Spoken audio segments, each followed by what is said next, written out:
The Birthmark-Analysis.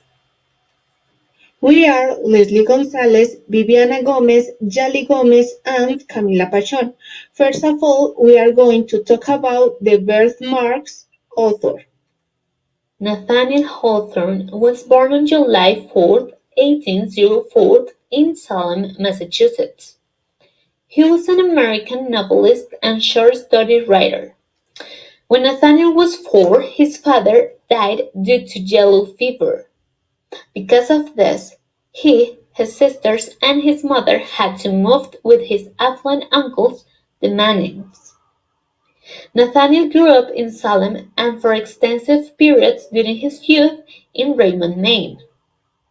When Nathaniel was in college, he decided to be a writer and wrote his first novel, Fanshawe, but he didn't think it was good enough and tried to destroy all of its copies. After graduating, Nathaniel found his own style and published great stories such as The Hollow of the Three Hills and An Old Woman's Tale. His stories are characterized by recreating the Puritan atmosphere of the society of those years. His narrative voice was considered a self-conscious rhetoric. It's perhaps the contrast of external violence and the softness of tone. We can see it in his work, The Birthmark, in the way that Elmer expressed to his wife the disgust that he had for her stain. In addition, his style is centered within Gothic fiction by the fantastic image that he captured in some of his works. About his death after he returned in 1860 with his family, he fell ill shortly afterwards and died on 19 May 1864, probably of stomach cancer, leaving a widow and 3 children. Romanticism. Romanticism is an artistic and intellectual movement that took place towards the end of the 18th century and the beginning of the 19th century in England, Germany, and France, and then spread throughout the world.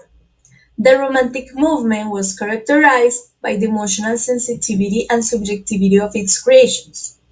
Romanticism was a new attitude toward nature and people, promoting the solitary individual standing against society. The artists of this era wanted to escape the reality that overwhelmed them. Heartbreak, happiness, and rage, and many other emotions were very important in Romantic literature.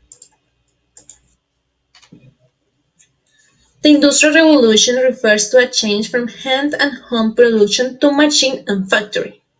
Then the American Industrial Revolution began with the opening of a textile mill in Rhode Island in 1793 by the English immigrant Samuel Slater, who brought textile designs across the Atlantic. So he is considered as the father of the American Industrial Revolution.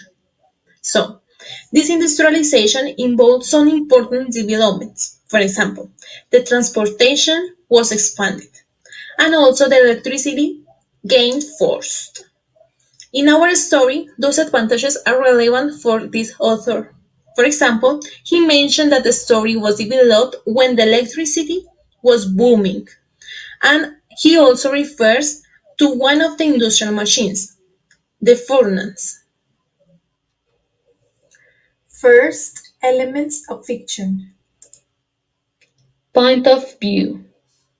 Point of view refers to who tells the story and how it is told. Type of narrator in the birthmark is a third-person narrator, an omniscient narrator. This type of narrator knows about Olmer and Georgiana's thoughts and feelings. This narrator takes the readers inside of them. As we can see in the first quote, the narrator tells us about Elmer's feelings and love for his wife and for science. In the second quote, the narrator shows Georgiana's possible emotions at her husband's opinion. Setting. Setting is the physical and social context in which the story occurs. The main elements of this part are the time, the specific place, and the socioeconomic environment. This story takes place towards the end of the 1700s, and this is a time of great excitement in fields of science. The story begins with: in the latter part of the last century there lived a man of science. The specific places are two, their home and also the Aylmer's laboratory. When they went to the laboratory, the writer says, they were to seclude themselves in the extensive apartments occupied by Aylmer as a laboratory. The socioeconomic environment. Aylmer was a scientist who has managed to make great discoveries of science, which means that he had great economic comforts. The writer says, he had made discoveries in the elemental powers of nature. In this story, there are three characters. These are classified into protagonist, dynamics, and round characters, and one foil, flat, and static character. A character is dynamic when characters undergo some type of change in the story because of something that happens to them. In this story, there are two dynamic characters, Elmer and Georgiana. We can say that a character is a round character because they are convincing, true to life, and have many character traits. In this story, there are two round characters, Elmer and Georgiana. On the one hand, a foil character is a character who provides a contrast to the protagonist. On the other hand, a static character is the character who doesn't change in the course of the story. In this story, there is one foil and a static character. He is Aminadab. The characterization is a means by which the writer presents and describes a character. In the major characters, there are two protagonists, Elmer and Georgiana. In the Aminadab characterization, writer gives us a little information about this character. Plot. This element refers to the events that take place in the story.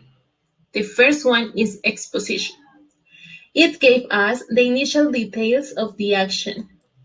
In this case, the speaker is saying us what is the problem between Elmer and Georgina. The second one is the rising action.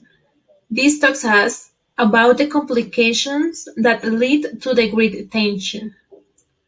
Here, the characters are taking the important decision to free Georgina from the stain. Climax. This is the most intense moment in the story. This quote is about the exact moment when Georgiana drinks the liquid that her husband prepared.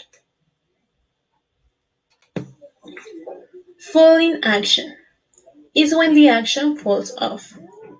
So, in this case, it happens when the wife, after having the drink, falls into a deep sleep. Resolution. Here, all the complications are resolved. In the story, it happens when the man's obsession ends. Conflict. This is the sense of fiction. Here we have man versus self, and it is an internal conflict. In this case, we have that Georgina was thinking about her husband's discomfort and she felt awful because of her stay. Now we have man versus man, and it is when one character is against with another. In this case, we could see that Elmer was arguing with Georgiana because of her stay. For him, it was an imperfection, but for her, it was just an stain. Irony. It is the difference between what is expected and reality. There are three types of irony: verbal irony, situational irony, and dramatic irony. In the birthmark, we can see verbal irony, situational irony, and dramatic irony. Verbal irony is exposed when Olmer finds his wife reading his book and tells her that it is dangerous to read sorcerer books. He said it in an ironic way, because we know that Olmer is a man of science and for that reason he doesn't believe in magic. Situational irony. Olmer did various tests until he found the perfect liquor that would make Georgiana's birthmark disappear. Ulmer was so sure of the outcome of the liquor that he made readers and characters believe that everything would be perfect. There is dramatic irony. The characters believed that the liquor Georgiana drank was going to work, but previously we noticed some clues that indicated that Georgiana would die. The characters were unaware of what was going to happen.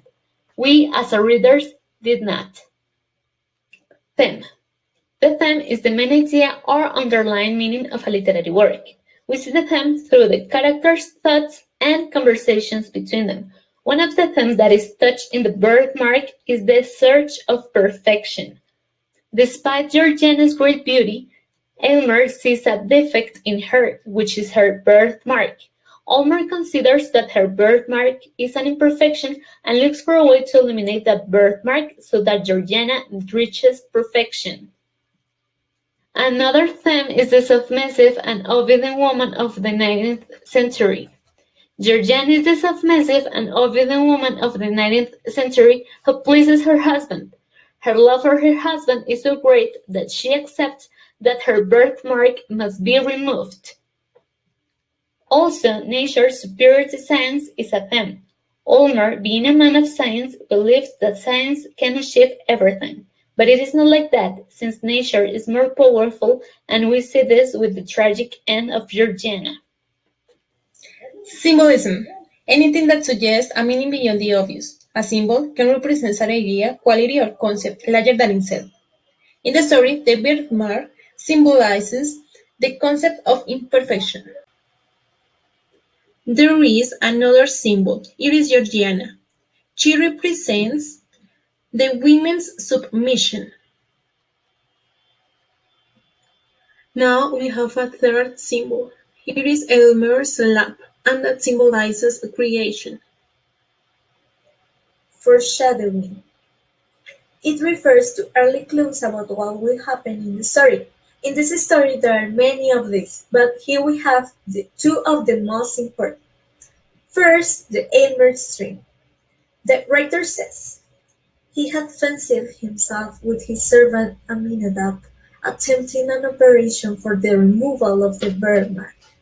But the deeper went the knife, the deeper sank the hand, until at length its tiny grasp appeared to have caught hold of Georgina's heart."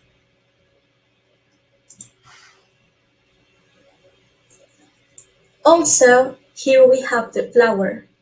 The writer says, "But Georgina had no sooner touched the flower than the whole plant suffered a blight. Its leaves turned coal-black as if by the agency of fire." Here we can notice the early clues that point to the end of the story, saying that Georgina is going to die. Dialogue. It is a reproduction of a conversation between two of the characters of the story. As an example, here we have a conversation made by Aylmer and Georgina. "And what is this?" asked Georgina, pointing to a small crystal glove containing a gold-colored liquid. "It is so beautiful to the eye that I could imagine it the elixir of life." "In one sense it is," replied Aylmer. Allusion.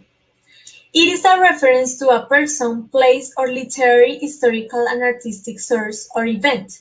In this story, there is a reference to some philosophers of the Middle Ages. The writer says, "In many dark old tomes she met with chapters full of romance and poetry. They were the works of philosophers of the Middle Ages, such as Albertus Magnus, Cornelius Agrippa, Paracelsus, and the famous friar who created the prophetic brazen head. Albertus Magnus was a polymath of medieval science. Cornelius was a German philosopher and physician, and Paracelsus was a Swiss physician." Now we have tone. It is the author's attitude. In the story, we could see that it is obsessive and arrogant, and it is because of his character's perfection. Second, literary language. Style is the verbal identity of a writer. It is the way a writer chooses words. In that way, Nathaniel's style is narrative, metaphoric, and informal. Narrative because he tells a story. Metaphoric because he expresses one thing in terms of normally denoting another. And informal because he includes dialogues and as an informal conversation. Simile is the figure of speech involving a comparison between two unlike entities. The comparison is explicitly indicated by the words like or as. According to it, in the story, we can find simile in the next three quotes. This quote is simile because the author compares how Georgiana shrank when someone mentions the birthmark. He compares it as if a red-hot iron had touched her cheek. This quote is simile because the author compares the color of the flower with the agency of fire. Metaphor is the use of language to refer to something other than what it was originally applied to or what it literally means, in order to suggest some resemblance or make a connection between the two things. This is a metaphor because Georgiana gives another meaning to the combination of the curtains and the room. She said that those may be a pavilion among the clouds. This is a metaphor because the author relates how far it has gone in science by stating that it actually reached the deep of the heart of it, the heart being the deepest organ of living beings. Personification. It refers to give some human attributes to another entity such as animal or object. We have the example of nature. It was the fatal flaw of humanity which nature, in one shape or another, stands ineffaceably on all her productions. Another example is sensation, a strange, indefinite sensation creeping through her veins and tingling half painfully, half pleasurably at her heart. Sensory language. Sensory language helps us to build imagery through our senses. There are 5 types of imagery: visual imagery, auditory imagery, olfactory imagery, gustatory imagery, and tactile imagery. We found visual imagery when the narrator describes Aminadab's appearance. Olfactory imagery. There is olfactory imagery when Georgiana wakes up from her fitness and smells that strong fragrance from that room. From there, we can perceive the smell that closes a closed room. Also, there is auditory imagery. Aminadab begins to laugh and we can perceive that his laugh is unpleasant. The description that the author makes helps us to imagine his laugh, as we can see in the next quote. Thank you very much for your attention. We hope you like it.